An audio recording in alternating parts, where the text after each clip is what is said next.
आदि सद्गुरु, सर्वात्माओं के सद्गुरु, सर्व सृष्टि के सद्गुरु, सद्गुरु सुखराम जी महाराज धन्य हो धन्य हो। परम दयाल सतगुरु दरियाव जी महाराज ने धन्य हो धन्य। परम दयाल सतगुरु बाबा जी महाराज धन्य हो धन्य। टालनपुर धाम ने बारंबार प्रणाम स्वीकार हुए। राम सभा में राम राम सा सभी संतों को मेरा बारंबार राम राम सा प्रणाम। बेगा जी बेगा आपे पधारो, बेगा जी बेगा आपे पधारो। दया करो गटे माये राम जी, दया करो गटे माँ। इन झूठा संसार में अब नहीं आवड़े, इन झूठा संसार में अब नहीं आवड़े। किस विध जीवनो होए राम जी, किस विध मिलनो होए। मतलब बिना दुनिया मारे, मतलब बिना दुनिया रे। कैसे रेवा जुग माये राम जी, कैसे रेवा जुग माये। बाबा जी आए ने बातें बतावे, बाबा जी आए ने बातें फरमावे। सुन जो जी चित लगाए राम जी, सुन जो जी चित लगा। राम नामे सो प्रीत जरा को, राम नामे सो प्रीत जरा को। राम करेला पारे राम जी, राम करेला थारे जी कारणे छोड़े दियो संसार राम जी, छोड़े दियो संसार। बेगा जी बेगा आप पधारो, बेगा जी बेगा आप पधारो। दया करो गटे माई राम जी, दया करो गटे माँ। अमर लोक सो आवजो, भरत लोक के माँ। गुण आवे गुण मत देखजो, कृपा की जो आ। मेरी बुद्धि सूक्ष्म है, माँ पे कयो न जाय। कृपा करे गुरुदेव जी, जाबे तब देऊं सुनाय। परम दयाल अनंत सुख सम्राट आदि सद्गुरु, सर्वात्माओं के सद्गुरु, सर्व सृष्टि के सद्गुरु, सद्गुरु सुखराम जी महाराज ने धन्य हो। परम दयाल सतगुरु दरियाव जी महाराज ने धन्य हो धन्य। परम दयाल सतगुरु बाबा जी महाराज ने धन्य हो धन्य। टालनपुर धाम ने बारंबार प्रणाम स्वीकार हुए। राम सभा में राम राम सा सभी संतजनों को मेरा बारंबार राम राम सा प्रणाम।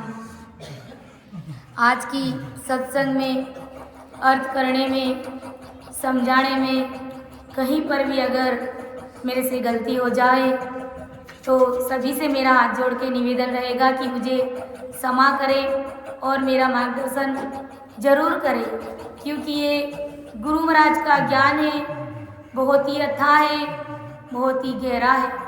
मेरी इतनी बुद्धि और समझ नहीं है कि मैं महाराज के शब्दों का अर्थ कर सकूं, आप सभी के समक्ष रख सकूं।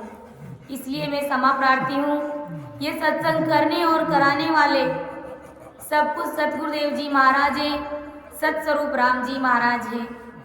इसलिए आप सभी मुझे क्षमा करें। तो अपना विषय तात्या का संवाद चल रहा है, जिसका आज अपन तीसरा भाग लेंगे। जैसा कि महाराज ने हमें बताया कि आज अपने दादा गुरुदेव जी महाराज बस्ती राम जी महाराज का मोक्ष दिवस है, मोक्ष तिथि है। तो हम महाराज को इस राम सभा में सता रूप से पधारने के लिए अरदास और विनती एक पद के माध्यम से करेंगे। तो महाराज इस पद के माध्यम से हर सभी जीवों के गटगट में आकर के पधारे और उस सत्ता के माध्यम से हम अपनी जीवात्मा का कार्य करें। वैसे महाराज सशरीर हमारे बीच में मौजूद नहीं है, लेकिन महाराज की सत्ता कायम है।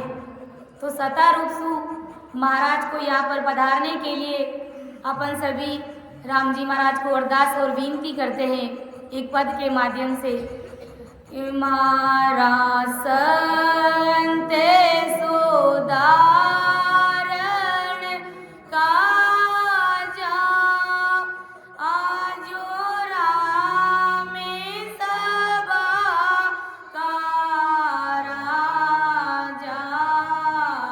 महाराज संत सुधारण काजा आजो राम सभा का राजा। सत्य गुरु जी मोगत सीधाया माने लागे देश बिराना। सत्य गुरु जी मोगत सीधाया माने लागे देश बिराना। बालाजी माने लागे देश बिराना।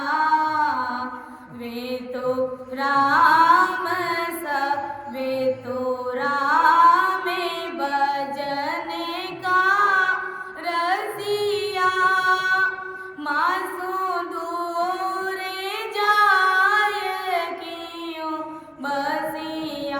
बालाजी मासू दूर जाय क्यों बसिया।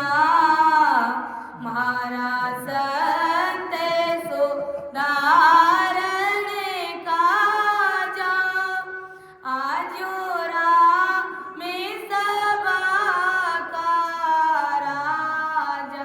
बालाजी आजो राम सभा का राजा। मैं तो मूरख महाज्ञानी ऐसी रमण की नहीं जानी। मैं तो मूरख महाज्ञानी ऐसी रमण की नहीं जानी। अब वे हरि जन कब वे आसी। मारो मन वो भयो रे उदासी। बालाजी मारो मन वो भयो रे उदासी। मारा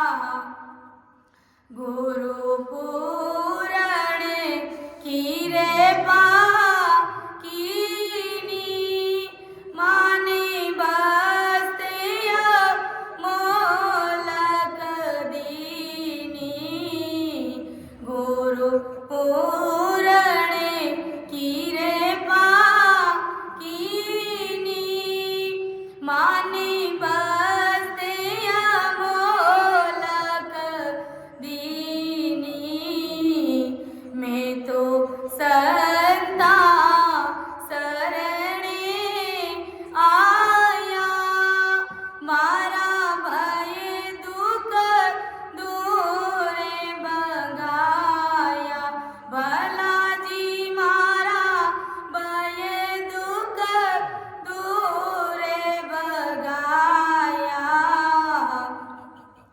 मारा संते सुधारणे काजा आजो रामे सभा का राजा भलाजी आजो रामे सभा का राजा अब किण दिसे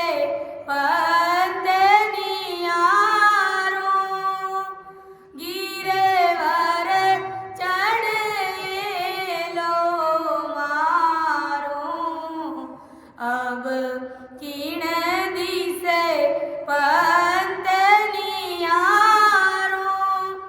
गिरेवर चढ़ेलो मारो माने अबले का हदियावे मन सुरग पयाड़ा जावे भलाजी मन सुरग पयाड़ा जावे मारा संत सुधारणे काजा आजो राम सभा का राजा मारो आपे तका दिल भरियो थासो गूंज कदे नहीं करियो मारो आप तका दिल भरियो थासो गूंज कदे नहीं करियो माने संगत कराता साई वे तो राम सभा के माई भलाजी वे तो राम सभा के माई मारा संत सुधारणे काजा आजो रामे सभा का राजा गुरु मिलिया वीर में पाया माने पचिया मावल खाया गुरु मिलिया वीर में पाया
मारा सतगुरा जी ने जाए केना चोता पर कीरे पा की जो जीवा पर कीरे पा की जो वारी मेरे बेर सुदली जो भला दीवारी मेरे बेर सुदली जो मारा संत सुधारण काजा आजो राम सभा का राजा मारा संत सुधारण राजा।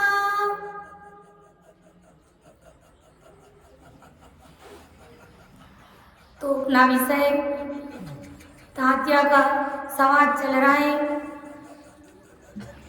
जिसका अपन ने पिछली सत्संग में 2 भाग ले लिए थे और आज तीसरे भाग के माध्यम से परम दयाल अनंत सुख सम्राट आदि सद्गुरु, सर्व आत्माओं के सद्गुरु, सर्व सृष्टि के सद्गुरु, सद्गुरु सुखराम जी महाराज तात्या को क्या समझाने जा रहे हैं। वैसे आज इस राम सभा में न तो परम दयाल आदि सद्गुरु सुखराम जी महाराज विराजमान है और न ही तात्या मौजूद है। महाराज की जगह पर आज हमारे बीच में ज्ञान गुरुदेव जी महाराज विराजमान है और तात्या की जगह पर हम सभी संसार के प्राणी, हम सभी रामसने इस राम सभा में बैठे हैं। तो परम दयाल आदि सद्गुरु सुखराम जी महाराज हम सभी जीवों को क्या समझाने जा रहे हैं कि जो जीव जब तब करणी कर्म करते हैं, नाना प्रकार की आन की भक्तियाँ करते हैं, जिससे कि अपनी जीवात्मा का कार्य नहीं होता है। तो महाराज समझा रहे कि ज्ञान पाठ मंत्र जपे ए सब हद का जाप सोरे गुण पावे जन्म धर उल्टा भुगते पाप उल्टा भुगते पाप परम पद कदयन पावे रेचक पूरक छोड़ ध्यान प्रघुटी में लावे सुकराम कहे सुनता तिया या सु मिले न आप ज्ञान पाठ मंत्र जपे ए सब हद का जा। यानी महाराज ने कल समझाया था कि माया की सेवा करते हैं, पूजा करते हैं, यज्ञ करते हैं, दया का भाव रखते हैं और माया का ध्यान, ये चारों 3 लोक में ही फल देंगे। यानी इन सब की भक्तियाँ करते हैं, पूजा पाठ करते हैं, तो इन सभी का फल, इन सभी का पुण्य हमें 3 लोक में ही मिलने वाला है और इन सब की पूजा करने से परम पद की प्राप्ति हमको होने वाली नहीं है। और महाराज फरमा रहे हैं कि 4थे लोक में पहुँचने का फल कभी हमें राम जी महाराज देने वाले नहीं है, इन सब भक्तियों का अगर अपन सभी ने जाप किया तो महाराज कह रहे हैं कि ज्ञान पाठ मंत्र जपे ये सब हद का जाप सुरगुण पावे जन्म दर उल्टा भुगते पाप। यानी त्रिगुणी माया का जो ज्ञान और जो पाठ करते हैं, नाना प्रकार के मंत्रों का जाप करते हैं, ओम सोम का जाप करते हैं, वासुदेव कुटुंब का इस प्रकार का जो जाप करते हैं, महाराज फरमा रहे कि ये सभी हद के यानी माया में रहने वाले जप है। ये सब हमें 3 लोक में ही रखने वाली भक्तियां हैं। महाराज फरमा रहे इस प्रकार के सगुण भक्ति का फल यही संसार में जन्म लेके माया के सुख लेने का मिलेगा। यानी इन सभी का जाप करेंगे तो हमें माया का सुख मिलने वाला है और वो सब सुख हमें इस 3 लोक में ही मिलने वाला है महाराज फरमा रहे हैं। परंतु इसके साथ में महाराज फरमा रहे हैं कि 84 लाख योनियों का महादुख भी हमें भोगने के लिए मिलेगा। यानी जो अपन जब तब करनी कर्म करते हैं, इन सभी के पीछे हमें पुण्य का जो फल तो मिलेगा, जो पदवी मिलेगी, लेकिन वो क्षणिक सुख है। इनके पीछे दुख लगा हुआ है, वो भी 84 लाख योनियों का दुख लगा हुआ है और वो सब अपने को भोगने पड़ेंगे। जैसा कि अपने को मालूम है कि 14 बार इंद्र की पदवी पाया हुआ भी 84 लाख योनियों में गया था, यानी मकोड़े की जून में गया था। 101 यज्ञ करते हैं तब कहीं जाकर के एक बार इंद्र की पदवी हमको मिलती है। और ऐसे ही 14 बार, एक बार नहीं, 2 बार नहीं, 14 बार इंद्र की पदवी पाई, फिर भी मकोड़े की जून में गया। क्यों? क्योंकि हर पुण्य के पीछे, हर संसार के क्षणिक सुख के पीछे दुख लगा हुआ है। यानी जिस प्रकार पाप और पुण्य का जोड़ा है, सुरगुण और निर्गुण का जो जोड़ा है और सुख और दुख का जो जोड़ा है, महाराज फरमा रहे हैं उसी प्रकार ये सोने और लोहे की एक तरह से बेड़ी समझो इनको। पाप और पुण्य मतलब सोने और लोहे की बेड़ी। जैसे कि अपन अपने पाँव के, दोनों पाँव के अंदर एक पाँव में मान लो सोने की बेड़ी लगा दी जाए जिसका वजन भी 5 किलो है, और दूसरे पाँव में अपन 5 किलो की लोहे की बेड़ी बांध देते हैं जिसका भी वजन 5 किलो है। सोने की बेड़ी मतलब हमने पुण्य का काम किया और लोहे की बेड़ी मतलब हमने पाप कर्म किए हैं। तो दोनों का भार, दोनों का वजन हमको बराबर लग रहा है, दोनों से ही हमें तकलीफ हो रही है, दर्द भोग रहे हैं हम। सोने की बेड़ी है, इसका कारण ये नहीं हुआ कि हम दुख नहीं भोगेंगे, हमको दुख हो रहा है, सोने की बेड़ी से भी दुख हो रहा है। तो महाराज फरमा रहे कि इसी प्रकार इस संसार में सुख और दुख ये 2 जोड़े हैं, पाप और पुण्य ये दोनों जोड़े हैं, जो हमें जिस भी 3 लोक की भक्ति अपन करते हैं तो वो सब हमें उनका फल मिलता है। पदवी मिल जाती है हमें संसार में, मान सम्मान मिलता है, पूजे जाते हैं संसार में। लेकिन महाराज फरमा रहे ये सुख और दुख एक तरह से जोड़ी है, यानी सुख के पीछे दुख लगा हुआ है। सोने की बेड़ी है तो भी दर्द हो रहा है और लोहे की बेड़ी पहन रखी है फिर भी दर्द हो रहा है, यानी दोनों का ही परिणाम अपने को भुगतने पड़ेंगे। तो फिर ऐसी भक्तियां करने से क्या फायदा है? परम दयाल आदि सदगुरु सुखराम जी महाराज इतनी भजन भक्तियां करने के बाद में भी, आन की भक्तियां करने के बाद में भी हमारे लिए 84 लाख योनियों का द्वार खुला रहता है, छूटते नहीं है हम उनसे। तो महाराज कह रहे हैं कि इन सभी माया को भक्तियों से, यानी काल के दुख से रहित महासुख का परम पद हमें कभी मिलने वाला नहीं है। यानी परम पद की प्राप्ति, महासुख हमें इन सब भक्तियों से मिलने वाला नहीं है। ऐसा आदि सदगुरु सुखराम जी महाराज तात्या को समझा रहे हैं। और महाराज समझा रहे हैं कि रेचक के उल्टा भुगते पाप परम पद कदे न पावे, रेचक पूरक छाड़ ध्यान भ्रगुटी में लावे। सुखराम कहे सुन तात्या या सु मिले न आप, ज्ञान पाठ मंत्र जपे ए सब हद का जाप। महाराज फरमा रहे कि ये सब भक्तियां हद में ही रखने वाली है, इससे अपनी जीवात्मा का कार्य होने वाला नहीं है, हमें महासुख मिलने वाला नहीं है इन सब भक्तियों से।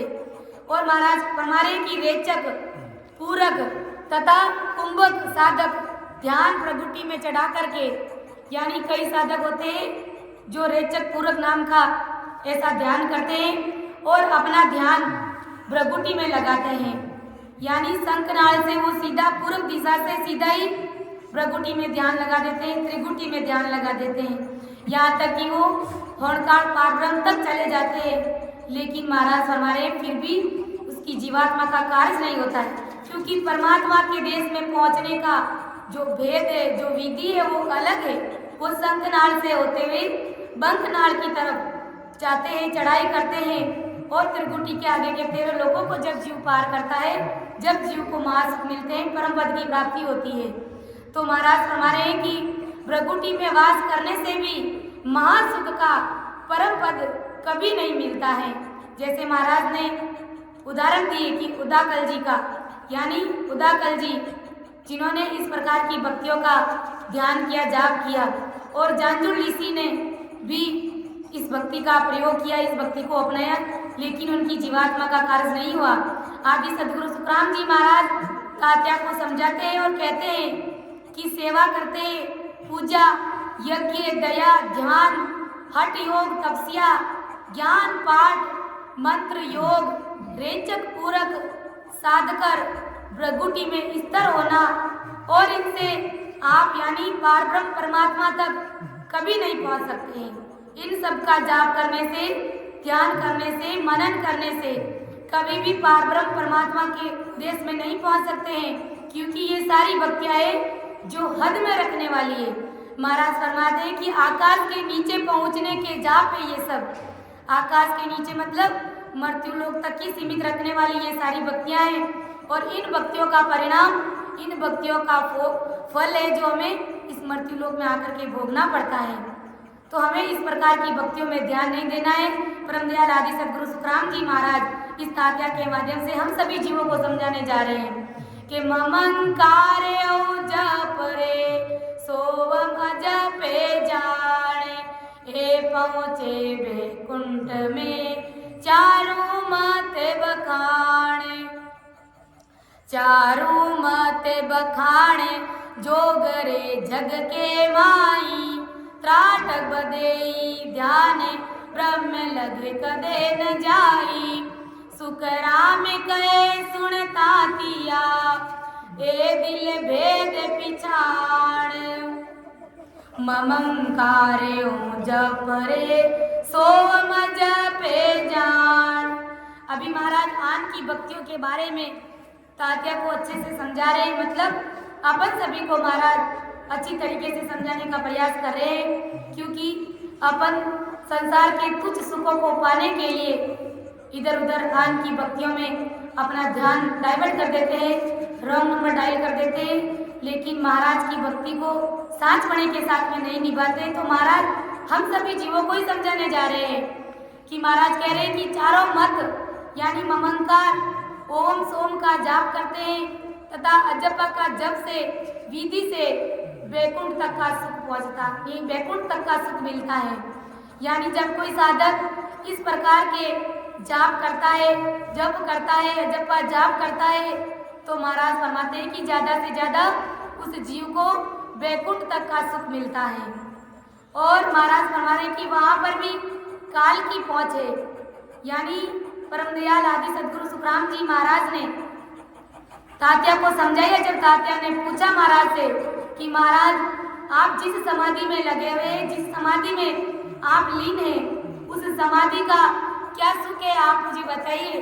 तब महाराज ने तात्या को समझाया कि सुख तो मालूम कुछ नहीं, क्या क्यों कैसा हो ये, पण आनंद सुख बैकुंठ का दिल नहीं माने कोई, दिल नहीं माने कोई, ऐसा सुख देखे जाई, त्रपते हुए जब हंस फेर समाध लगाई, सुख राम कहे सुनता किया, आ मालूम है जो ये, सुख तो मालूम कुछ नहीं, क्या क्यों कैसा होई।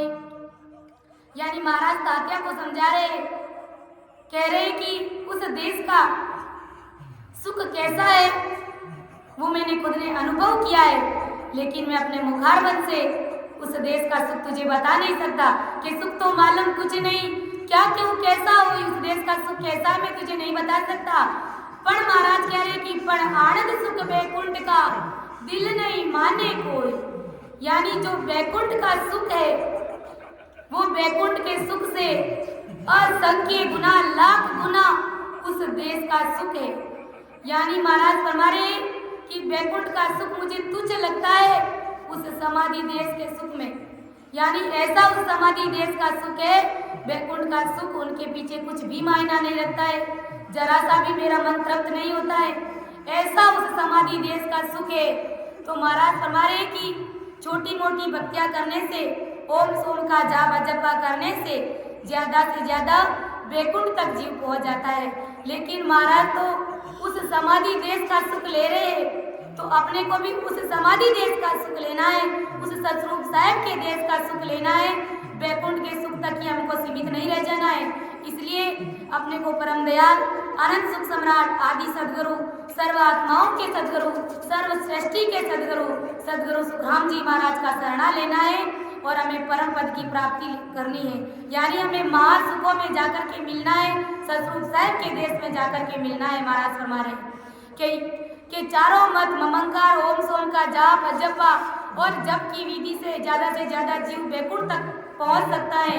और उससे परे जो परम पद है, उस परम पद में जीव कभी भी नहीं पहुंच सकता है, क्योंकि उस परम पद में पहुंचने की विधि कण वो भेद निहारा है। वैसे ही योग साधने वाले जोगी होते हैं, जो त्राटक और विनयी ज्ञानी जगत में रहते हैं और पारब्रह्म परमात्मा तक कभी नहीं पहुंच पाते हैं। यानी इन सब की भक्तियां करने से तो पहली बात तो कितना समय लगता है और फिर दोबारा कितना अपने को धन खर्च करना पड़ता है, फिर उसका परिणाम जीरो निकलता है कि अपनी जीवात्मा का कार्य नहीं होता है, हम परमात्मा पद में मिल नहीं पाते हैं। तो हमें ऐसी भक्ति करके अपना समय खराब नहीं करना है। महाराज फरमा रहे, यह भेद तेरे निज दिल में ज्ञान से समझ। परम दयाल आदि सदगुरु सुखराम जी महाराज तात्या को समझा रहे कि निज दिल से तू इस ज्ञान को, यानी सतरूप साहब के ज्ञान को समझने का प्रयास कर। और ये जो त्रिगुणी माया की जो भक्तियां है और जो पतंजलि योग का जाप तुम कर रहे हो, इससे तुम्हारी जीवात्मा का कार्य होने वाला नहीं है। ऐसा परम दयाल आदि सदगुरु सुखराम जी महाराज तात्या को समझा रहे हैं और हम सभी जीवों को समझाने जा रहे हैं। तो भूलवश भी हमें आन उपासनाओं की भक्तियों में अपना ध्यान डाइवर्ट नहीं करना है कि पहलो त्राटक ध्यान दूसरो जोग कहावे, तीजो विदेई ध्यान मुन पर तो लावे। या में साजन ध्यान जप में तो ये बताया, पांचों इंद्रिया काज कर में आगे क्यों भाया।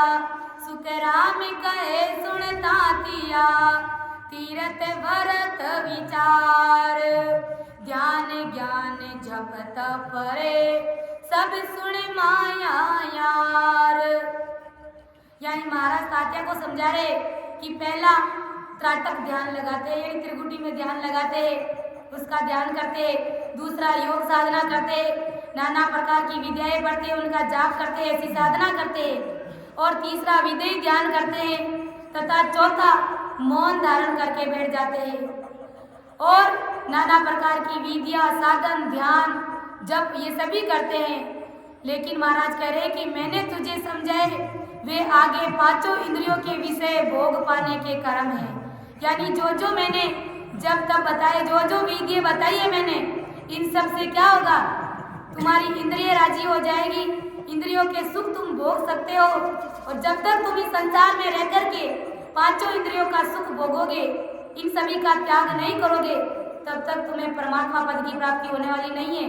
तो महाराज कह रहे हैं कि इन सभी का जाप करने से तुम्हारी इंद्रियां राजी हो जाएगी। ये सब इंद्रिया विषयों के सुख है और इसमें पांचों विषयों के भोगों को काट कर वैराग्य विज्ञान आनंद पाने की रीत इन सब भक्तियों में महाराज हमारे नहीं है। यानी पांचों विषयों के भोगों को काट कर वैराग्य विज्ञान आनंद पाने की रीत इन सब भक्तियों में महाराज हमारे नहीं है। यानी इन सब पांचों इंद्रियाओं का सुख, इन सब सुखों का अगर अपन त्याग करते हैं इस संसार में रह करके, तभी महाराज फरमा रहे कि परम पद की प्राप्ति होती है। और इन सभी विधियों में सतरूप साहब के देश में पहुंचने की विधि और कड़ महाराज फरमा रहे इसमें नहीं है, वो रीत नहीं है, वो मार्ग नहीं है। आदि सदगुरु सुखराम जी महाराज तात्या को समझाते हैं कि तीरथ व्रत ध्यान ज्ञान जप तप करना ये माया के पद में ही रखने वाली साधनाएं हैं और माया के परे पारब्रह्म स्वरूप में पहुंचने की साधना ये नहीं है। महाराज फरमा रहे हैं कि ब्रह्म में ध्यान बिन ध्यान सब के ब्रह्म में ध्यान बिन ध्यान सब माया मिलन उपाय। ब्रह्म प्रेम बिन प्रेम सो सब कर्मा की खाए, सब कर्मा की खाए नाव ने कब, नाव केवल बिन सारा, सब विद्या का भोग करने कारण विचारा, कदर शब्द के प्रेम बिन, प्रेम मोक नहीं परम मोक नहीं जाए, ब्रह्म ध्यान बिन ध्यान सब माया मिलने उपाय। आदि सदगुरु सुखराम जी महाराज फरमा रहे कि आन की जो भी भक्तियां है, जो भी जब तक करनी कर्म है, वो सब माया मिलने के उपाय है। जबकि परमात्मा कहाँ है? परमात्मा हमारी इस आत्मा के अंदर ही विराजमान है। ये जीती जागती मूर्ति जो परमात्मा ने बनाई है, लेकिन इसके अंदर अपन जागते नहीं है, अपना निज स्वरूप को अपन परखने की कोशिश करते नहीं है। अपने गढ़ के अंदर ही परमात्मा विराजमान है, लेकिन हम परमात्मा को कहीं और ही जगह ढूंढते हैं। परम दयाल आदि सदगुरु सुखराम जी महाराज ने समझाया है, बताया है कि आत्म में परमात्मा आगत लगे न कोय, भर में कर्म जुग बंदिया तो मुक्ति कहाँ से होय। आत्मा में ही परमात्मा विराजमान है, लेकिन संसार के लोग आन उपासनाओं की भक्तियों में जप तप करनी कर्म व्रत उपवास करने में अपना समय बर्बाद कर देते हैं। संसार के सुखों को पाने के लिए इन छोटी मोटी भक्तियों का सहारा लेते हैं, जबकि आत्मा में ही परमात्मा विराजमान है। इस गति को कोई नहीं लगता है, और जो इस गति को लग जाता है उसको परमात्मा पद की प्राप्ति हो जाती है, महासुखों की प्राप्ति उस जीव को हो जाती है, वो जीव राम रूप हो जाता है। तो महाराज ने कहा कि आत्मा में परमात्मा आगत लगे न कोई, भरम कर्म जुग बंदिया तो मुक्त कहाँ से होई। यानी सारा संसार आन उपासनाओं की भक्तियों में लगा हुआ है, भरमों में भुला हुआ है, तो बताओ परमात्मा की प्राप्ति जीवों को कैसे होगी। यानी सर्वप्रथम जब ब्रह्मा विष्णु महेश और शक्ति ने सृष्टि की रचना करी थी, जैसे ही रचना करी तो जीव क्या करता, जन्म लेता और अपना ध्यान सीधा ही परमात्मा में लगा देता। तो ब्रह्मा विष्णु महेश ने सोचा कि ऐसे तो सभी जीव परमात्मा में मिल रहे हैं, वैसे तो अपन सभी परमात्मा के ही अंश है। तो ब्रह्मा विष्णु महेश ने क्या कवाड़े किए, 81,000 ऋषि मुनियों को इस संसार में, इस जगत में वेदों का ज्ञान प्रचार प्रसार फैलाने के लिए भेज दिया। और आज ये सभी घर घर में, सबके गटगट में ये जप तप करनी कर्म व्रत उपवास इसी में सब जीव लगे हुए हैं। तो सारे कवाड़े ब्रह्मा विष्णु महेश और शक्ति ने कर दिए, और जीव जैसे ही ब्रह्म में लीन होता, जन्म लेता और ब्रह्म में लीन हो जाता, तो उस ब्रह्म का ध्यान छुड़ाने के लिए ब्रह्मा विष्णु महेश ने ये सारी रचनाएं करी। 4 वेद बना दिए, 18 पुराण बना दिए, 6 शास्त्र बना दिए, 9 व्याकरण बना दिए, और 81,000 ऋषि मुनियों को इस जगत में इस ज्ञान को फैलाने के लिए भेज दिया। तो महाराज फरमा रहे हैं कि सब विद्या का भोग करण कारण विचारा, कदर शब्द के प्रेम बिन परम मोक नहीं जाए।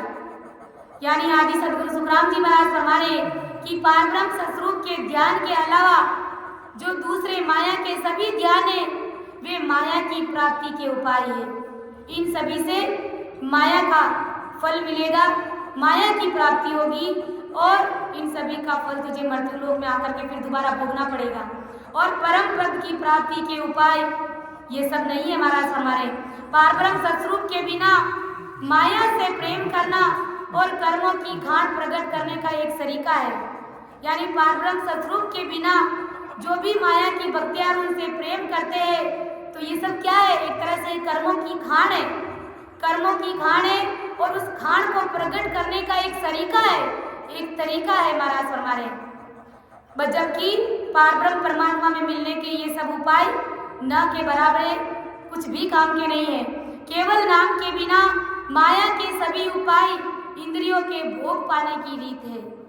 यानी केवल राम जी महाराज की भक्ति के बिना माया के इस संसार में जितने भी उपाय है वो सब इंद्रियों के भोग पाने की रीत है, न कि परमात्मा से मिलने की रीत है। महाराज फरमा रहे हैं कदर शब्द यानी इंद्रियों के विषय वासनाओं को कांपने वाले शब्द के प्रेम के बिना परम मोक्ष नहीं जाता है जी। यानी इंद्रियों के विषय वासनाओं को जो भक्ति है, वो कंपाने वाली जो भक्ति है, उस शब्द से जब तक जीव प्रेम नहीं करता है तब तक जीव को परम मोक्ष की प्राप्ति नहीं होती है। जब तक हमारी जिस भक्ति को करने से हमारी इंद्रियां नहीं कांप जाती है, उस भक्ति को करने से कोई फायदा नहीं है। जिस भक्ति को करने से हमारी पांचों इंद्रियां कांप जाती है, दूजती है, डरती है, जब वो सतरूप साहब की सत्ता प्रकट होती है तो सारी इंद्रिय विषय वासना सब कुछ खत्म हो जाती है। तो इस प्रकार की ऐसी भक्ति को अपनाते हैं, तब महाराज फरमाते जीव का परम मोक्ष होता है।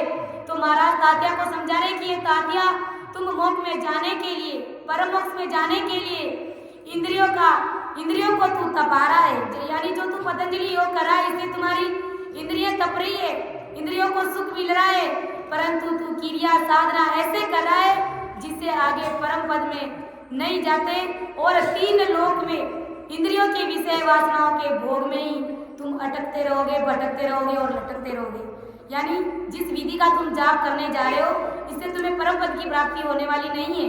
ये सब तुम्हें 3 लोक में ही रखने वाली भक्तियां हैं कि शुभ अशुभ बोहार सर्व इंद्रिया के ताई, रावे रंग की क्या देख सरब न्यारो जुग माई, सबई भुगते भोग कि सब भावे सो किया, यूं करणी जग माए भोग आगे कूजिया, सुख राम कहे सुनता किया, यूं सब एक उपाय, परम पद में तत मिले सो विद नहीं इण माए।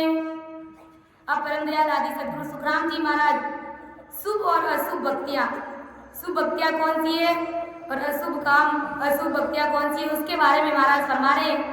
यानी कोई भी देवी देवताओं यानी ब्रह्मा विष्णु और महेश की जो भक्तियां करते हैं, ये सब शुभ भक्तियां हैं। और अशुभ भक्तियों में भी ऐसे देवी देवता है जिनकी भक्तियां करने अशुभ मानी जाती है। यानी जहाँ पर जीवों की बलि चढ़ाई जाती है, वो सब अशुभ भक्तियां है। महाराज हमारे कि शुभ अशुभ बोहार सर्व इंद्रिया के ताई, राव रंग क्या देख सर्व न्यारा जुगमाई।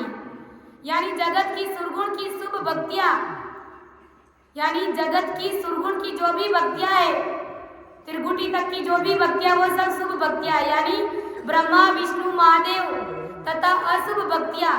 अब अशुभ भक्तियां कौन सी है? बलि मांगने वाले देवी देवता अवतार की भक्तियां, ये सभी सुरगुण की भक्तियां और इंद्रिया सुख पाने की भक्तियां है।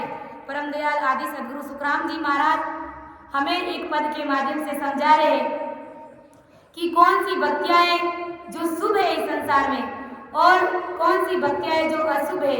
वैसे अपने को शुभ और अशुभ की भक्तियों से यहाँ पर कोई लेना देना नहीं है, क्योंकि अपन सतरूप साहब के बंदे हैं, अपने को सतरूप साहब के देश में जाना है, तो ये सब भक्तियां हमारे लिए कोई मायना नहीं रखती है। तो महाराज हमारे एक पद के माध्यम में कि सुन प्रहलाद सुरग लग पुगा, इंद्र पदवी पाई, ध्रुव आकाश अटल कर किया, सब जग देखे आई। यानी महाराज परम दयाल आदि सद्गुरु सुखराम जी महाराज फरमा रहे हैं कि चौथे पद की जो भक्ति है वो सबसे अलग है और सबसे न्यारी है। पार ब्रह्म की जो भक्ति है वो राजा महाराजा के समान की भक्ति है। और जो शुभ भक्तियां है उसमें महाराज अपने को क्या समझाने जा रहे हैं कि प्रहलाद जी ने वाणी के आधार से नाम की भक्ति करी थी, जिससे उन्हें स्वर्ग में इंद्र की पदवी प्राप्त होगी। इसी प्रकार ध्रुव जी ने भी वाणी के आधार से नाम की भक्ति करी, तो उसका तारा आज भी अटल है। और 5 पांडव हरिश्चंद्र और कर्ण को स्वर्ग की प्राप्ति हुई। राजा बलि ने 99 यज्ञ किए तो उनको पाताल में भेज दिया गया था। ये सब क्या है? शुभ भक्तियां है। और इनके बीच में इतनी दूरी हो गई, आकाश और पाताल इतनी दूरी कर दी उनके बीच में। और अत्रि मैत्री वेद व्यास जी इन सब ने शुभ अशुभ भक्तियों का न्याय किया था। उदाकल जी का बेटा नचिकेता ये सब स्वर्ग की यात्रा करके आए और इन सभी को मालूम है। 9 नाथ 84 सिद्ध 33 कोटि देवता, नारद जी सब 3 लोक में ही है महाराज फरमाते। और राजा दक्ष के श्राप से तो नारद जी की 3 लोक में ही रमते फिरते घूमते रहते हैं। और गोरखनाथ जी इस धरती पर आज भी अमर है। इन सब ने क्या किया? शुभ करणी कर्म किए, लेकिन जीवात्मा का कार्य इन लोगों का भी नहीं हुआ। तो शुभ और अशुभ में कोई ज्यादा फर्क नहीं है, क्योंकि दोनों के ही परिणाम भोगने पड़ते हैं महाराज फरमा रहे। इसी प्रकार महाराज फरमा रहे कि चौथे पद तो वे ही जन पहुंचते हैं। महाराज कह रहे कि शिव जी इसी लोक में है और 108 बार हिमाचल के यहाँ उन्होंने गोरा से विवाह किया था। लेकिन महाराज फरमा रहे कि अपनी जो चौथे पद की भक्ति है वो सबसे न्यारी है। अब इन सब भक्तियों से तो इन्होंने क्या नहीं किया होगा, इस शुभ भक्तियों में सब कुछ किया होगा, नाना प्रकार की जब तब करणी कर्म किए होंगे, लेकिन कोई फायदा नहीं है। ऐसी भक्ति जिससे अपनी जीवात्मा का कार्य नहीं होता है, ऐसी भक्ति को करने से कोई फायदा नहीं है। इसी प्रकार महाराज बता रहे कि जो अशुभ भक्तियां है, अशुभ भक्ति कौन सी है कि जिनसे देवी देवताओं को बलि चढ़ाई जाती है, यानी निर्दोष जीवों को, प्राणियों को मारा जाता है। तो महाराज ने एक पद के माध्यम से समझाया कि चावंड मानिया जोए चीजे तन भागसी, छेतर पाल को मान कर्म वो लागसी। यानी चावंड माता की जो लोग भक्ति करते हैं और निरपराध प्राणियों की बलि देते हैं, तो महाराज फरमा रहे कि उसका तन रोगी हो जाता है और छोटी उम्र में भी उसको अपने प्राण त्यागने पड़ते हैं। इसी प्रकार महाराज फरमा रहे कि अर पीरा सु कर हेत नरक में जाएगो और मोगा को कर प्यार धक्का वो खाएगो। यानी पीरों से प्रेम कर उस प्रेम में जीवों की बलि देते हैं। पहले तो पीरों की भक्ति करते हैं और फिर उस भक्ति को उस देवता को रिझाने के लिए निर्दोष जीवों की बलि चढ़ाई जाती है। तो महाराज फरमाते हैं कि ऐसे जीव सीधे ही नरक कुंड में जाते हैं। और भैरू शीतला पूज साहिब सु दूर रहे, दुर्गा को करे पाठ कर्मा को पूर रेवे। यानी भैरू शीतला की पूजा करते हैं और फिर उसी में भी बलि चढ़ाते हैं। इस तरह महाराज फरमा रहे हैं कि ये सारी भक्तियां है, अशुभ भक्तियां है, नरक में डालने वाली भक्तियां हैं। और शुभ भक्तियां भी हमने देखी कि कैसी कैसी शुभ भक्तियां है, लेकिन दोनों का परिणाम, दोनों का फल अपने को भोगना पड़ता है। इसलिए परम दयाल आदि सदगुरु सुखराम जी महाराज फरमा रहे कि संतों चौथे पद नहीं जावे राम पुणी का राजा महाराजा राम पुणी का राजा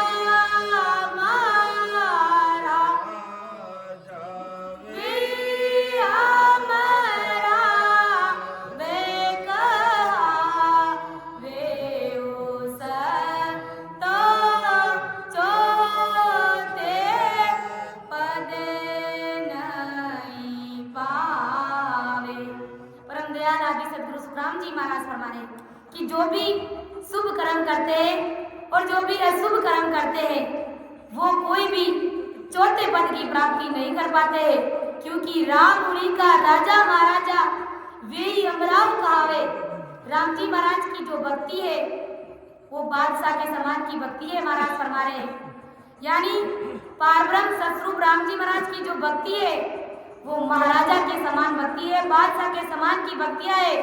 और ये संसार की जो ब्रह्मा विष्णु महेश की भक्तियां है, 33 कोटि देवताओं की भक्तियां है और जिन देवी देवताओं को बलि चढ़ाई जाती है, ये सारी भक्तियां महाराज फरमा रहे हैं कि उमराव के समान है। जिस प्रकार बादशाह के नीचे, राजा के नीचे जो छोटी छोटी पदवियां होती है सेनापतियों की, उसी समान ही बादशाह के नीचे ये ब्रह्मा विष्णु महेश और शक्ति की ये भक्तियां है। तो इन भक्तियों में हमें उलझना नहीं है, हमें सीधा ही सतरूप राम जी महाराज परमात्मा से कांटेक्ट करना है, अपनी सदगुरु विधि को फॉलो करना है।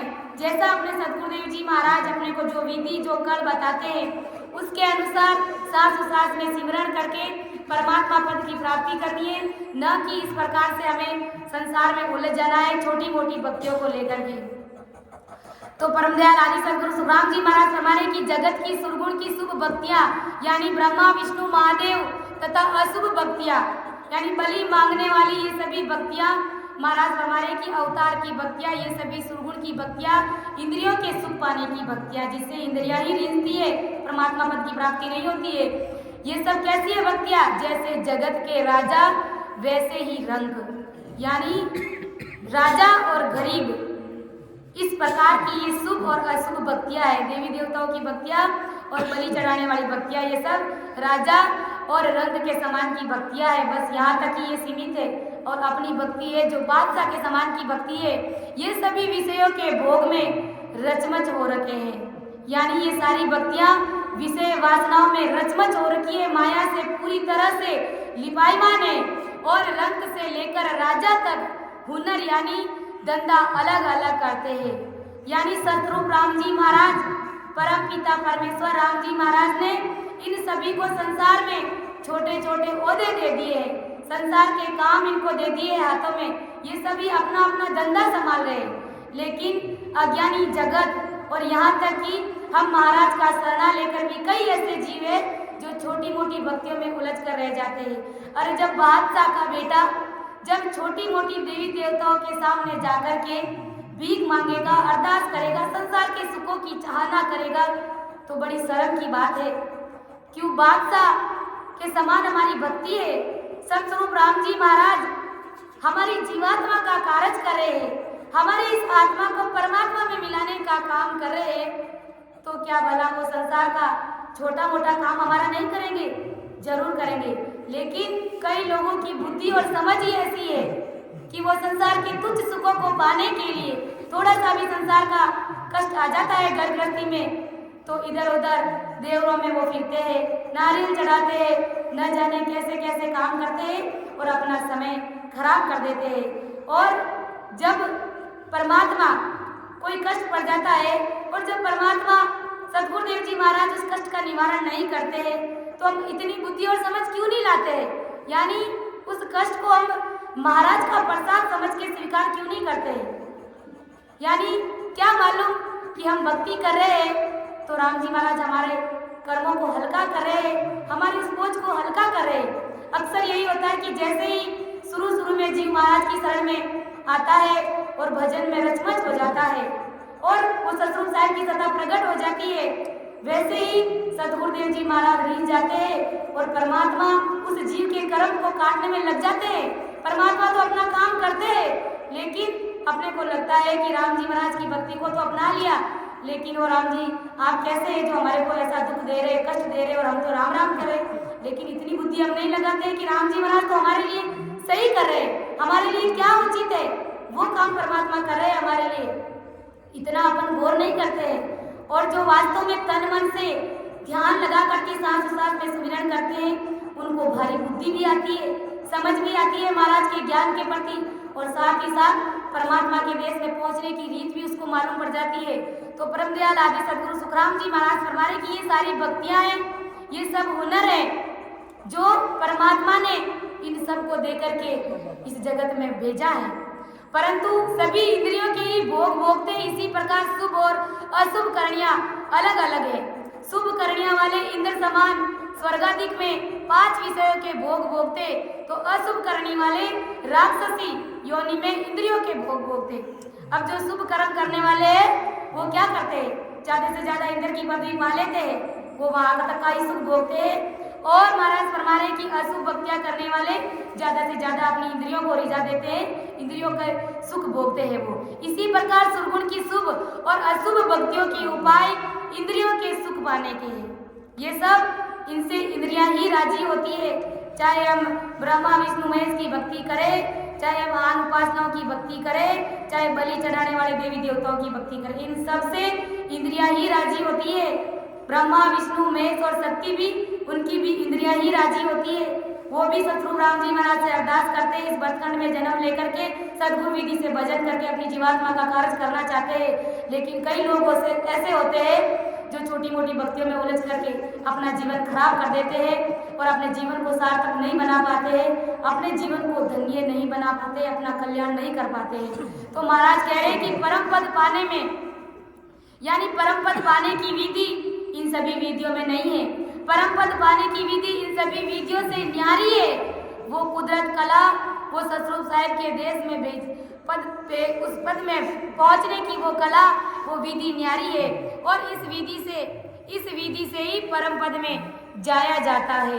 यानी जो विधि सतरूप साहिब के देश में पहुंचने की विधि है उसी विधि से ही जीव को परम पद की प्राप्ति होती है। ऐसा परम दयाल आदि सद्गुरु सुखराम जी महाराज तात्या को समझा रहे हैं और हम सभी जीवों को समझा रहे हैं कि परम पद को प्रेम आपको आप ही माई, परम पद को नावे आपको आप जपाई, परम पद को ध्यान आपको आप ही धारे, परम पद सो उलट आपको आप ही तारे, सुख राम तातिया ततरे यूं बिछड़ो जा जाए, तन मन होए नाव संग चढ़े पिछम दिस माए। परम दयाल आदि सद्गुरु सुखराम जी महाराज हम सभी जीवों को क्या समझाने जा रहे हैं कि परम पद यानी सतरूप यानी नेचर ये अखंडित है, यानी ये कभी खंडित नहीं होने वाली भक्ति है।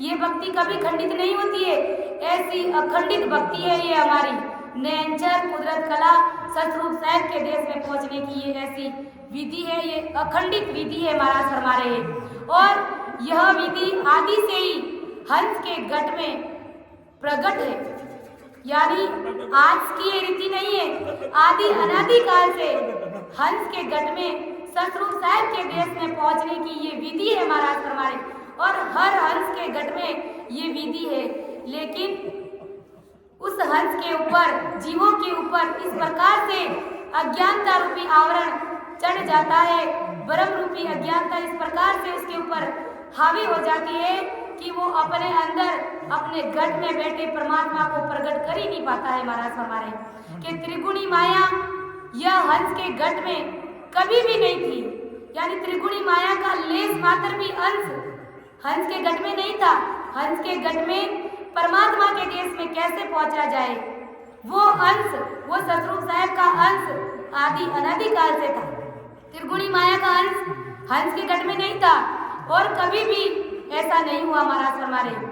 और वह मन के पांचों विषयों के कर्म करने से पांचों आत्माओं के आगे कर्म के रूप में जड़ती है, यानी परम पद आदि से ही हंस में है।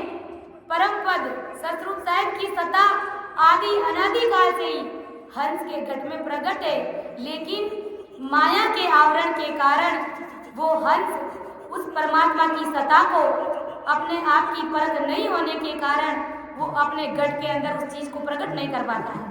इसलिए आदि सद्गुरु सुखराम जी महाराज तात्या को कहते हैं कि परम पद से प्रेम खुद के ही हंस के गट में करना पड़ता है, यानी उस पद की प्राप्ति वो सतरूप साहिब की सत्ता हंस को अपने खुद के गट के अंदर ही प्रकट करनी पड़ती है।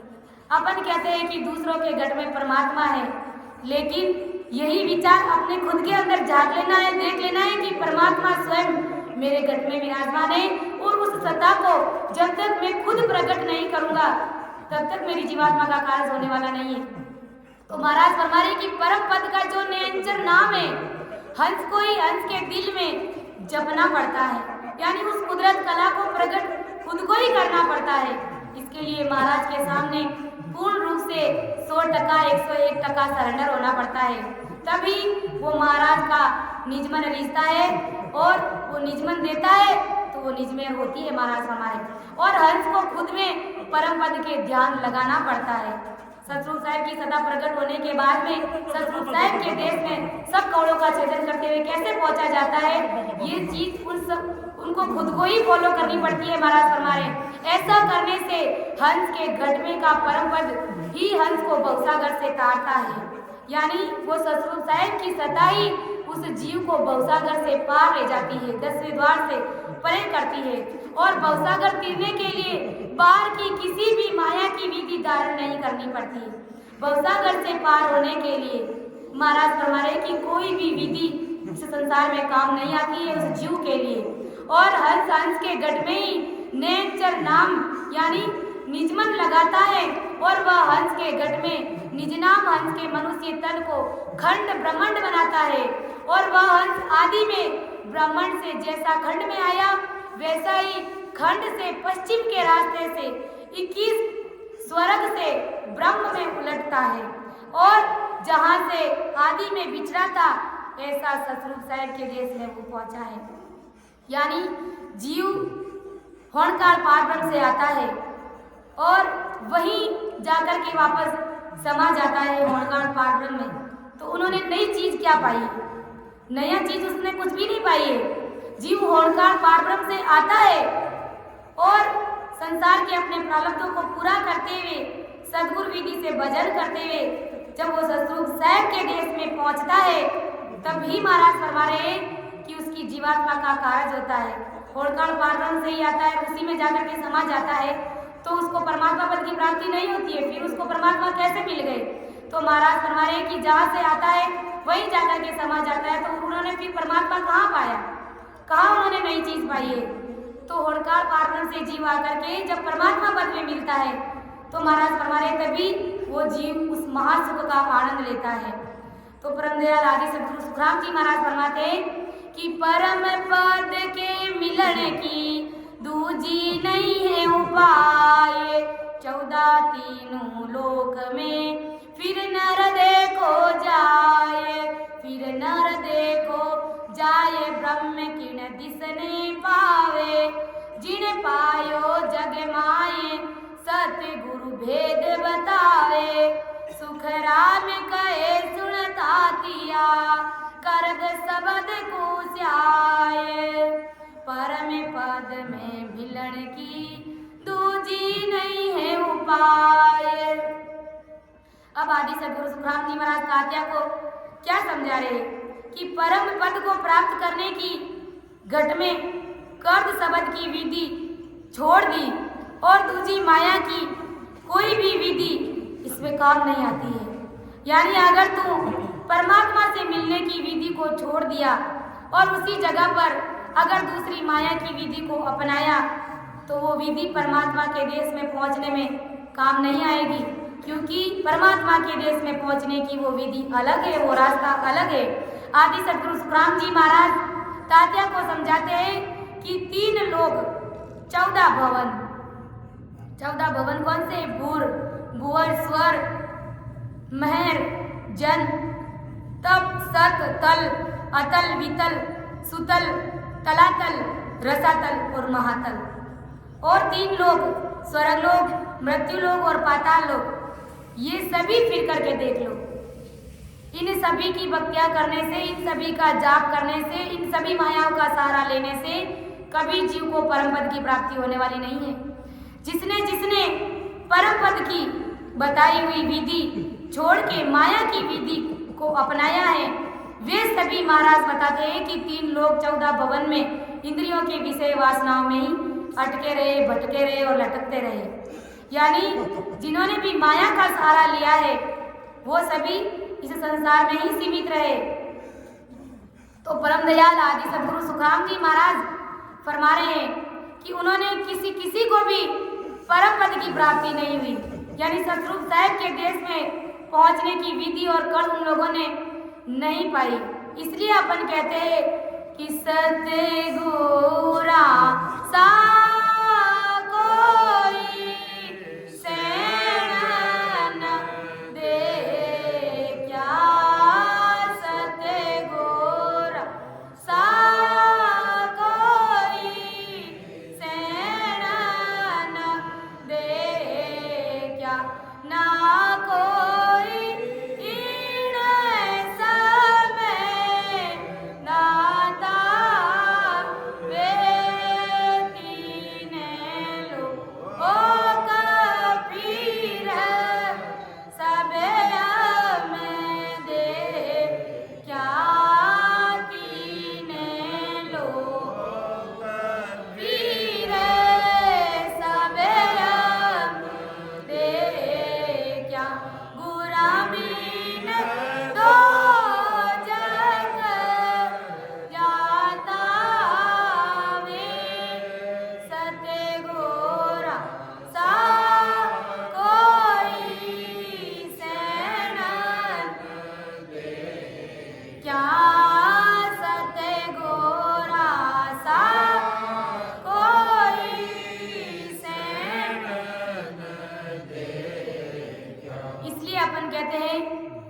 सद्गुरुदेव जी महाराज जो भक्ति का दान देते हैं, जो परमात्मा से मिलने की जो विधि बताते हैं, वो विधि इन सभी मायावी भक्तियों से अलग है, न्यारी है। कि 3 लोक फिर सब हम देखा, बुरा भी न 2 जग जाता रहे। 3 लोक 14 भवन में, ये सब क्या है? माया के आड़ पंपाल जाल है। और इन सभी से जीवात्मा का कार्य नहीं होता है। ये सब इन सभी में मायाओं का हेर फेर है। महाराज फरमा रहे कि 3 लोक फिर सब हम देखा, बुरा भी न 2 जग जाता हो। 3 लोक की जो भी भक्तियां है, कहीं पर भी महाराज फरमा रहे 3 लोक 14 भवन में, सब जगह कहीं पर भी जाके देख लो, जिन्होंने भी माया की भक्तियों का सहारा लिया है, वो सभी नरक कुंड में जाकर के गिरे हैं। इसलिए महाराज ने कहा है कि सदगुरु सा कोई सैन ना दे क्या, ना कोई इन समदाता है। यानी सदगुरुदेव जी महाराज जो भक्ति का दान देते हैं, जो परमात्मा पद में मिलने का जो ज्ञान, जो वेद देते हैं, वो सभी से अलग है। वो विधि न्यारी है, वो कल न्यारी है। महाराज फरमा रहे हैं। और उन्होंने किसी ने भी परम पद यानी पारब्रह्म सस्वरूप को नहीं पाया है, जिन्होंने भी इन सभी मायाई भक्तियों का सहारा लिया है। परम पद यानी पारब्रह्म सस्वरूप उन्हीं ने ही पाया है, जिसने हंस के घट में ही परम पद से प्रेम करने का और उसका ध्यान करने का सतगुरु का भेद धारण किया है। यानी सदगुरुदेव जी महाराज से जाकर के भक्ति का भेद लेते हैं और परमात्मा से मिलने का जो प्रेम अपने घट में लाते हैं। महाराज फरमा रहे हैं कि उन्हीं को परमात्मा पद की प्राप्ति हुई है, उन्होंने ही इस ज्ञान को धारण किया है। तो परम दयाल आदि सद्गुरु सुखराम जी महाराज जो दशरथ के बेटे रामचंद्र जी हुए थे, तो उस रामचंद्र जी को परमात्मा से मिलने की कैसी पीड़ लगी थी, कैसी प्रीत उनको आई थी, वो संसार का दृष्टांत देकर, यानी रामचंद्र जी एक मर्यादा पुरुषोत्तम हुए थे, अवतारी पुरुष हुए थे, संसार को मर्यादा सिखाने के लिए जगत में आए थे। लेकिन वो भी इस संसार में आते आते थक गए, हार गए। आखिर में उन्होंने दुखी होकर के, तंग होकर के अपने गुरु वशिष्ठ जी से वो पूछते हैं, यानी परमात्मा में कैसे मिला जाए, अपनी आत्मा का कार्य कैसे होए। इस प्रकार की बात रामचंद्र जी अपने गुरु वशिष्ठ जी से पूछते हैं, जो परम दयाल आदि सद्गुरु सुखराम जी महाराज तात्या को समझा रहे, मतलब अपन सभी को समझाने जा रहे हैं। यानी रामचंद्र जी संसार का दृष्टांत देकर के महाराज समझा रहे हैं कि एक समय सुन राम के आबरती तन माये, पार ब्रह्म के लोक में किस विध मिलिए जाए। एक समय की बात है, आदि सद्गुरु सुखराम जी महाराज तात्या को समझाने जा रहे हैं कि एक समय में त्रेता युग में राजा रामचंद्र के मन में पारब्रह्म सस्वरूप के लोक में जाने की चाहना हुई, इच्छा हुई। और रामचंद्र ने जगत के ज्ञानी ध्यानी से ये सुना था उन्होंने कि उस लोक में माया के किसी भी विधि से नहीं पहुंचा जाता है। यानी अवतारी पुरुष रामचंद्र जी ने कई ज्ञानियों और ध्यानियों के मुखारबंद से उन्होंने सुना था कि वो सतरूप साहब का देश ऐसा है, उसमें किसी भी प्रकार से माया का हेरफेर नहीं है और उस विधि को अपनाने से परमात्मा पद की प्राप्ति होती है और माया की विधि से उस देश में पहुंचा नहीं जाता है। फिर माया की विधि को छोड़कर किस विधि से मिलते हैं, ऐसा रामचंद्र जी अपने गुरु वशिष्ठ जी से पूछते हैं।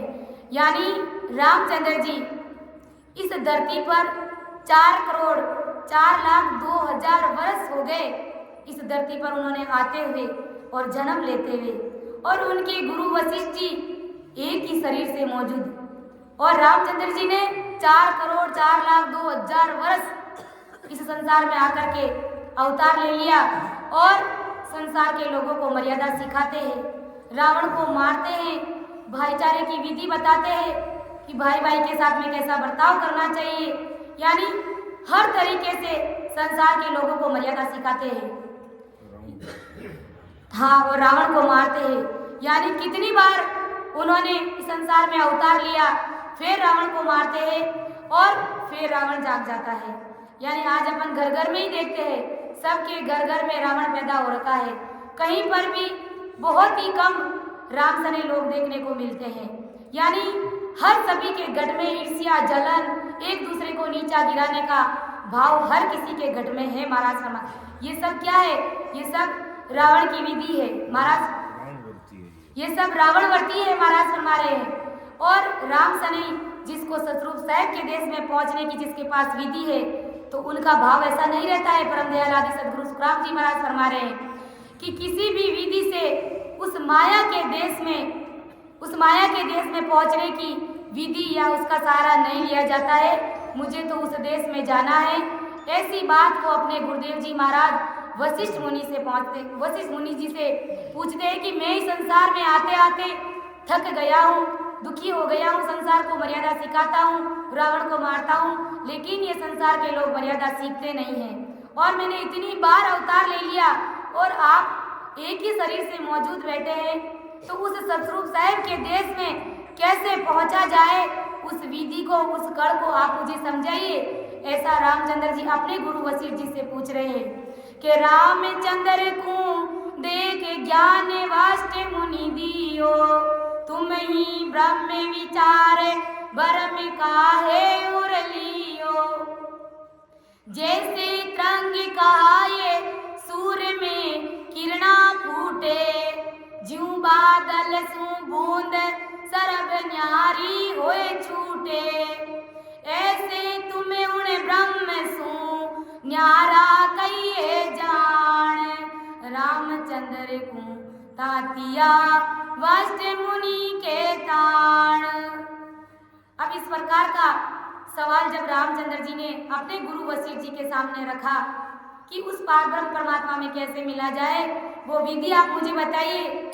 तो इस प्रकार के प्रश्न को देख करके, सुन करके कि रामचंद्र को देख ज्ञान वाष्ट मुनि दियो, वशिष्ठ मुनि जी ने रामचंद्र जी को ज्ञान दिया, समझाने का प्रयास किया कि रामचंद्र का प्रश्न सुनकर वशिष्ठ मुनि ने रामचंद्र जी से कहा कि हे रामचंद्र, तू ही सतरूप ब्रह्म है, तेरे सिवा और कोई सतरूप ब्रह्म नहीं है, कि तुम ही ब्रह्म विचार ब्रह्म काहे उर लियो।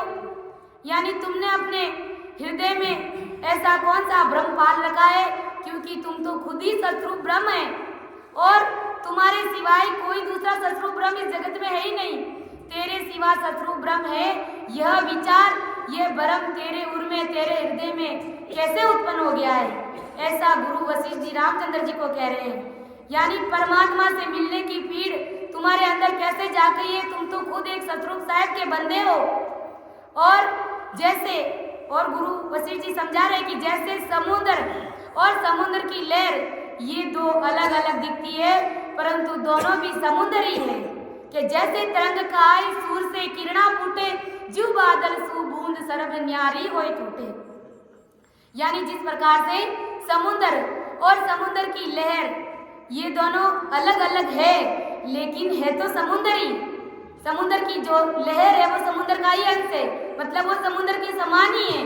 इसी प्रकार गुरु वशिष्ठ जी रामचंद्र जी को समझा रहे कि तुम तो खुद स्वयं सतरूप परमात्मा यानी ब्रह्म ही हो, यानी ब्रह्म का ही अंश हो, और तुम्हारे सिवाय कोई और ब्रह्म हो ही नहीं सकता।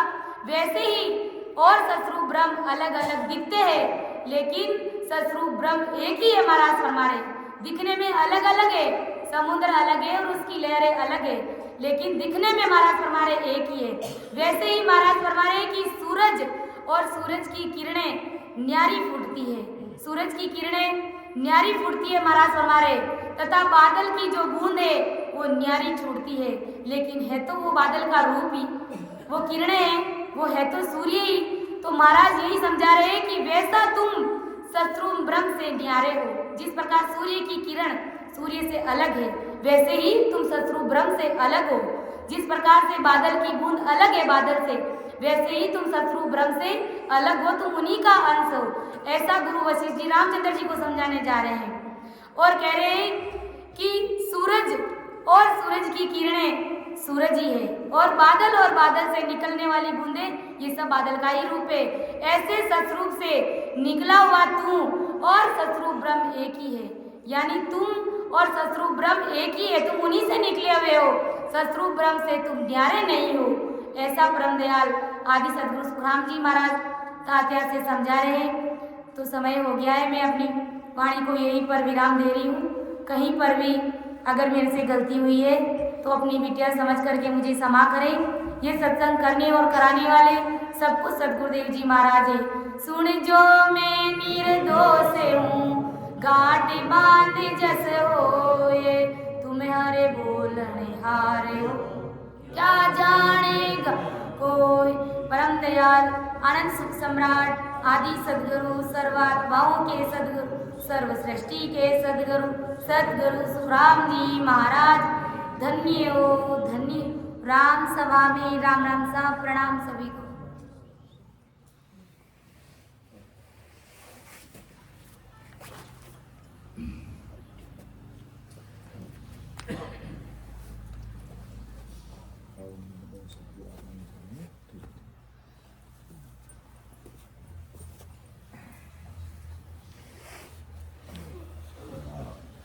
बहुत बहुत हार्दिक आभार परम आदरणीय सीता जी का। बहुत ही अच्छी सिद्धांत का समाज लिया गया। लास्ट की जो साखी ली गई उसमें रामचंद्र जी ने कहा मैं शत्रु परमात्मा के देश में मिलना चाहता हूँ, और वशिष्ठ मुनि ने कहा अरे सूरज से निकलने वाली किरणें सूरज एक, बादल से बूंदे निकलती बादल और बूंदे एक, इसी प्रकार तुम होनकाल ब्रह्म से आने वाले हो और तुम वो होनकाल ब्रह्म हो, तुम में और कुछ अंतर नहीं है। तुम तो है जो विष्णु भगवान के अवतार हो और तुम ही इस दुनिया को चलाने वाले हो, मर्यादा पुरुषोत्तम हो, तुम्हारे अंदर इतनी शक्ति है। ऐसा वशिष्ठ मुनि ने उनको यहाँ तक रोकने का प्रयास किया, क्योंकि अगर वशिष्ठ मुनि उस समय अगर उनको कहते कि नहीं तुम बात कह रहा जो सही है रामचंद्र, तुझे सस्ता परमात्मा के देश में जाना तो तुझे सस्तु परमात्मा के देश में जाने की विधि को फॉलो करना पड़ेगा। लेकिन वशिष्ठ मुनि ने यह भी देखा अगर रामचंद्र जी अभी इसमें लगे तो फर्स्ट ऑफ ऑल रावण को कौन मारेगा, संसार की बुराई को कौन खत्म करेगा, दुनिया को मर्यादा कौन सिखाएगा। इसी निमित्त वो निमित्त अवतार थे रामचंद्र जी। तो निमित्त अवतार होने के कारण उनको ये काम करना था। कृष्ण भगवान भी निमित्त अवतार थे और रामचंद्र जी भी निमित्त अवतार थे। लेकिन रामचंद्र जी इस दुनिया में आकर के ऊब गए कि मुझे 4 करोड़ 4 लाख 2,000 वर्ष हो गए इस धरती पे आते हुए दुनिया को मर्यादा सिखाते हुए। मैं मर्यादा पुरुषोत्तम कहलाता हूँ, बार बार रावण को खत्म करता हूँ, हर त्रेता युग में मैं आता हूँ, लेकिन दुनिया मेरी कोई बात मानती नहीं। और आज भी देख लो हर जगह रावणवर्ती विद्यमान है और कहाँ मर्यादा का पालन हो रहा है। बेटा बाप का कहना नहीं मानना है और छोटी मोटी चीज के लिए जो जन्म देने वाला पिता है उसको हाईकोर्ट में खड़ा कर देता है। तो ये मर्यादा कहाँ है। तो वशिष्ठ रामचंद्र ने कहा मुझे हे गुरुदेव न तो इस दुनिया में बुराई को खत्म करना है, न रावण को मारने के लिए मैं आऊंगा और न मैं दुनिया को मर्यादा सिखाऊंगा, क्योंकि मैं इन दुनिया से उब गया हूं। 4 करोड़ 4 लाख 2,000 वर्ष मुझे हो गए इस धरती पर, मैं नहीं आऊंगा। मुझे तो उस परमात्मा के देश में जाना है जो इन सबसे परे देश है, वो होन काल से परे देश है। मुझे उस ससुर परमात्मा के देश में मिलना है। ऐसे उनकी घट में चाहना हुई। तो आगे की सत्संगत में और इसके बारे में परम दयाल सदगुरु सुखराम जी महाराज हमें बताएंगे कि किस प्रकार पहले तो वशिष्ठ मुनि उनको ससुर परमात्मा के जाने का मार्ग ही नहीं बता, उनको रोक रहे, बहला रहे, फुसला रहे, कैसे करके भी उनको रोक लें। लेकिन रामचंद्र जी ने हट कर ही लिया कि नहीं, मैं इन सब तुम्हारी झूठी बातों के नहीं आ रहा हूँ। यहाँ तक कह दिया गुरुदेव तुम मुझे कुएं में क्यों डाल रहे हो, सीधी बात बताओ, परमात्मा के देश में कैसे जाया जाएगा। तो बहुत ही अच्छे से हमारे परम आदमी बड़ी दीदी ने अच्छे से लिया। बहुत बहुत हार्दिक आभार। तो वीडियो बंद कर दो वीडियो। राम सभा में राम राम सा। आज